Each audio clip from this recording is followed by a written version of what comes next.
Sim ngalan? Alexander o Arvin.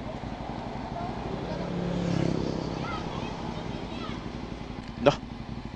May na lang mani. Tulo. Oh. Duaman mo, pila mo kubok. Na, ano pa oh. Moto vlogger. Kaniging bus Ironman gidahilanan ni ba? Sikat sa balik ang mga moto vlog.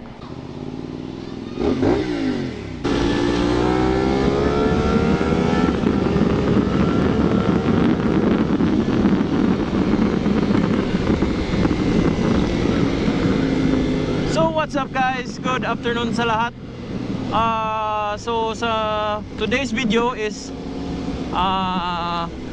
tuturuan ko kayo kung ano yung proper maintenance para sa isang taon at mahigit pang kalahati na GPR, no?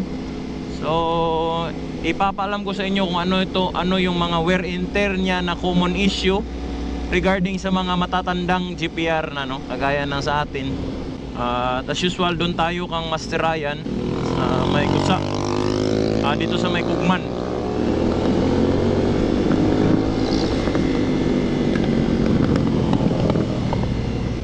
Dito tayo guys sa may Motor Store Kugman. Sino yung suki natin? Si Master Ryan.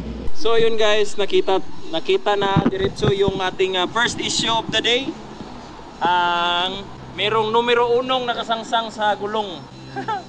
Ayan, buong buo. Kita nyo yan guys. Dilit yung uno may. Ito na uno midya? Dos? Oh my god. Oh my god, ano ba yan? Kita nyo yan guys, patay. Isang buong pirasong alakados. Dos. Ayan guys, so napako ang ating GPR for the second time sa kanyang buhay. Ayan. Pero hindi ito pako.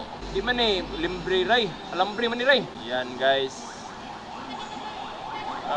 Wala. Butas ang ating GPR. First issue arrived.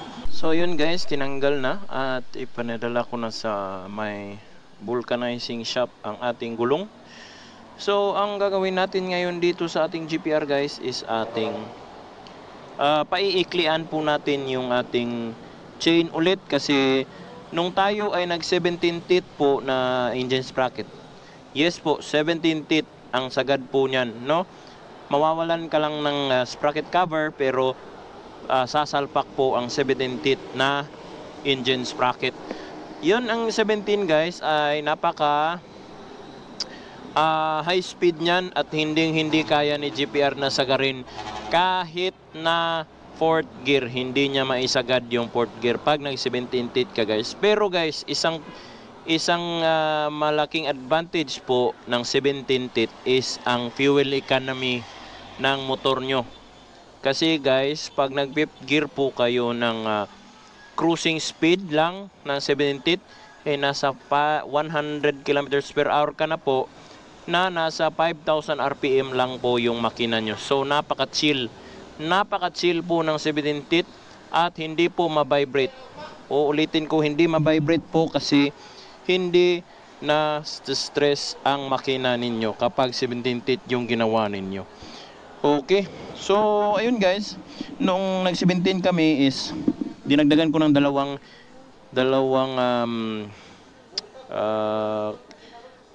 tawag dito, kapiraso ng kadena, no.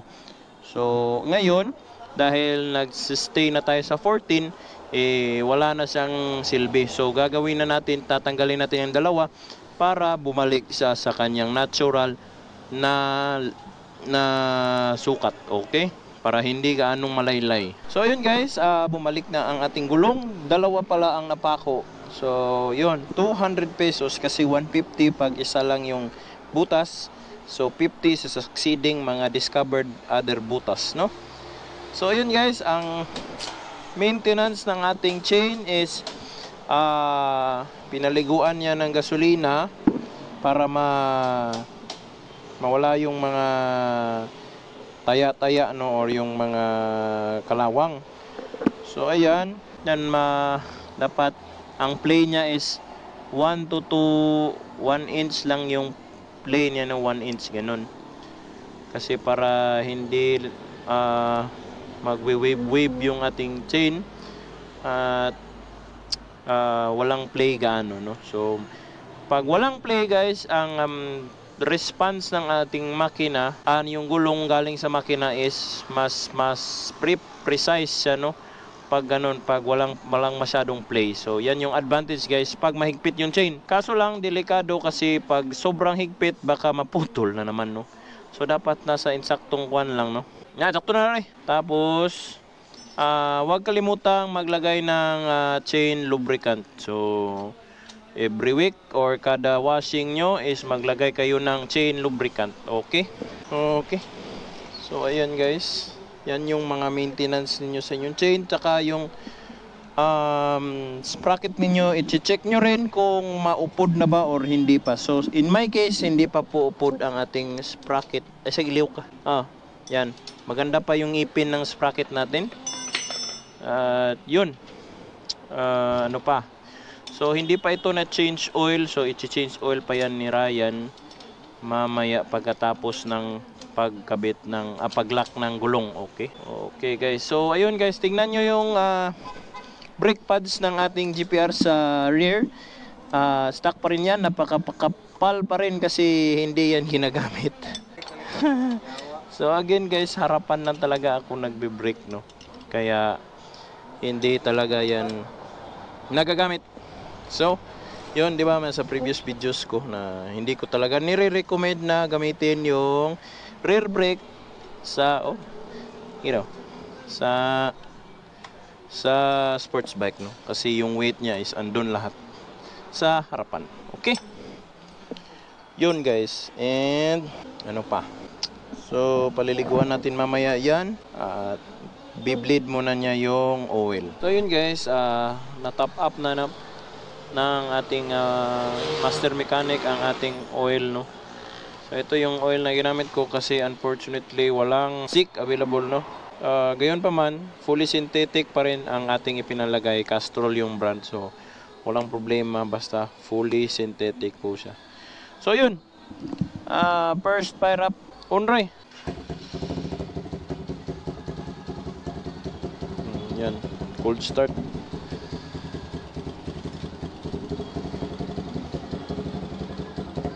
Yan guys, so tapos na ang ating kuhan. Change oil. Animal. Lakas ng. So yun guys, yun yung tip ko sa inyo para properly maintain yung chain ninyo tsaka yung makina ninyo, no? Always change oil po.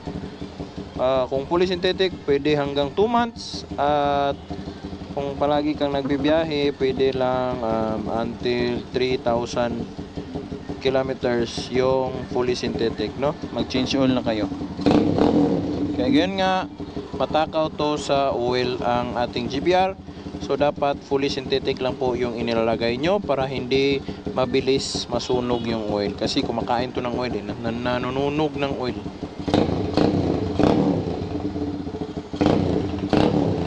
So yan. Okay, mas malakas pang tinig niyan kaysa sa aking SR, no?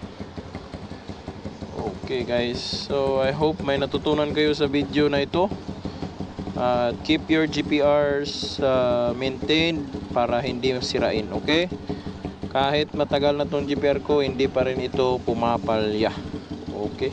Kahit bago yung carb nito, hindi ito palyado, diba?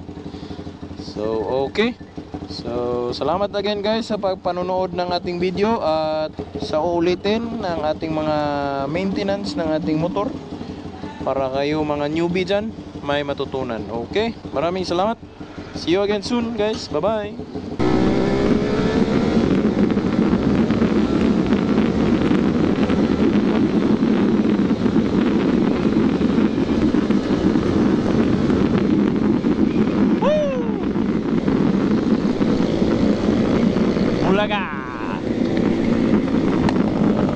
Sunset ride na naman.